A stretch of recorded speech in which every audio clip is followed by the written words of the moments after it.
va poursuivre l'émission par un atelier de développement personnel avec vous, Sarah Serjevic, puisque vous êtes consultante, psychothérapeute, formatrice. Vous animez justement des ateliers de développement personnel, professionnel. Alors c'est vrai qu'on entend de plus en plus parler de ces ateliers de développement personnel. Concrètement, c'est quoi le développement personnel? Qu'est-ce qu'on y apprend dans ces ateliers? Et le développement personnel, c'est le sens de notre vie. Ça veut dire que le chemin de vie d'un être humain, c'est sa croissance personnelle. Donc, ce qu'on apprend, c'est retrouver le talent pour vivre. Et ce talent pour vivre, il vient de 3 plans de l'être. La pensée, l'émotion et l'action. Et quand on est en unité avec ces 3 plans de l'être, ça veut dire que notre pensée est en accord avec notre cœur et avec notre action, pardon. Alors là, on est vivant. Ça doit être animé, ça doit être très vivant, les ateliers aux côtés de Sarah. Alors aujourd'hui, ensemble, on va suivre un des ateliers que vous proposez avec pour mission être acteur de sa vie. Alors qu'est-ce qui vous fait dire qu'une personne est actrice ou pas de sa vie? Ça veut dire quoi, être acteur de sa vie? C'est très simple. Vous êtes vivifié par la vie, vous êtes acteur de votre vie. C'est vraiment très très simple. Et si vous êtes dans des espèces de fatigue, lassitude récurrente, quand vous êtes dans des attentes, quand vous êtes dans des accusations permanentes, quand vous êtes dans des compensations, vous n'êtes pas acteur de votre vie. C'est qu'il y a quelque chose à changer avec vous-même et plus avec l'autre. On est acteur de sa vie quand on commence à être en accord avec soi, en intégrité avec notre profondeur et avec nos valeurs profondes. C'est être dans l'action et pas seulement dans la réaction. Ah, surtout pas, justement. Voilà. C'est ça la différence. Ouais. Être acteur de sa vie, c'est être en action. Ça veut dire quitter les réactions apprises dans l'enfance, les comportements conditionnés par l'enfance. Alors c'est être soi, on a tous le sentiment a priori d'être soi au quotidien. On est beaucoup plus conditionné qu'on l'imagine. Ah oui. Ouais. Oui, ça veut dire que la plupart du temps, les personnes qui sont dans la difficulté de vivre leurs émotions ne savent même pas qu'ils sont en colère. Il y a des personnes qui sont en colère depuis 30 ans. On leur dit, mais vous sentez que vous êtes en colère? Ah non, pas du tout. Et on continue à accuser l'autre. On n'a pas conscience qu'il y a à l'intérieur de soi une énergie dévastatrice qui empêche tout simplement d'entrer en relation avec quelqu'un, d'entrer dans le lien d'intimité avec une personne. Donc finalement, c'est se redécouvrir.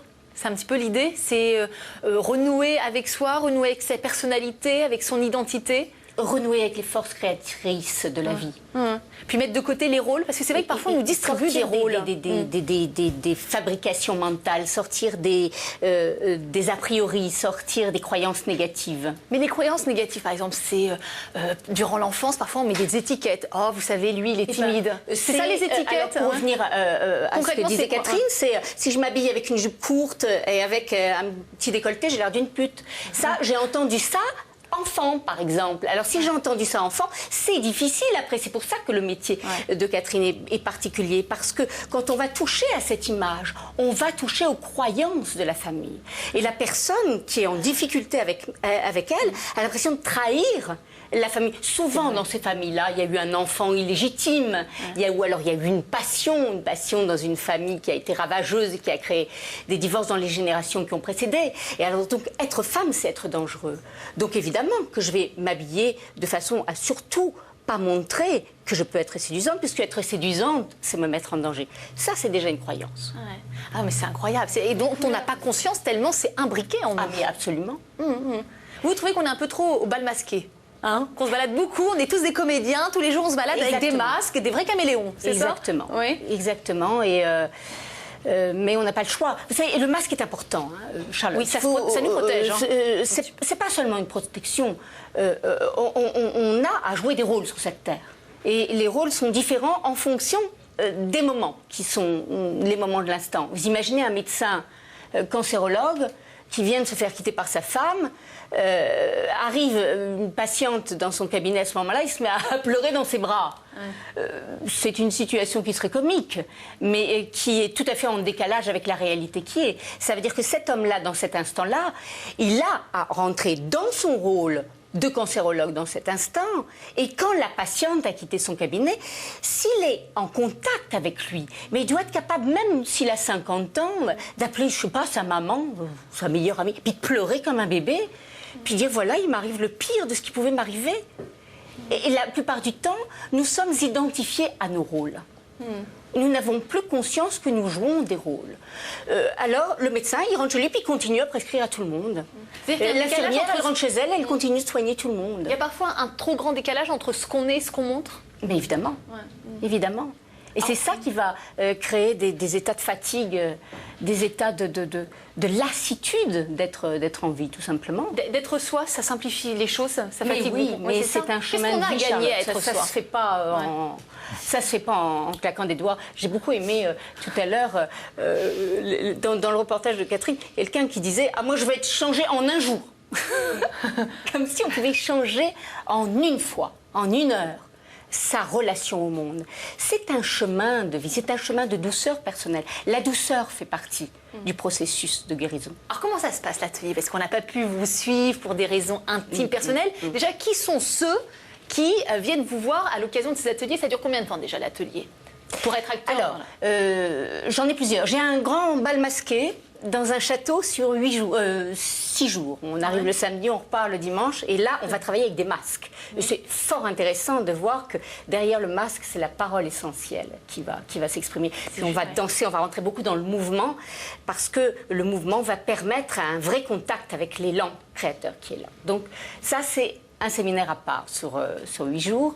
C'est pas 8 jours tout à fait, puisqu'on arrive le samedi et on arrive le dimanche et on repart le samedi. Et mon stage, être acteur de sa vie, c'est un stage qui a lieu une fois par mois en week-end. Alors on n'est pas obligé de venir à tous les stages, hein, évidemment. On peut en faire un seul si on a envie. Et c'est un stage qui commence le samedi à 13h jusqu'à 20h. Et le dimanche, on reprend de 9h jusqu'à 18h. Donc c'est très intense. Alors à qui ça s'adresse?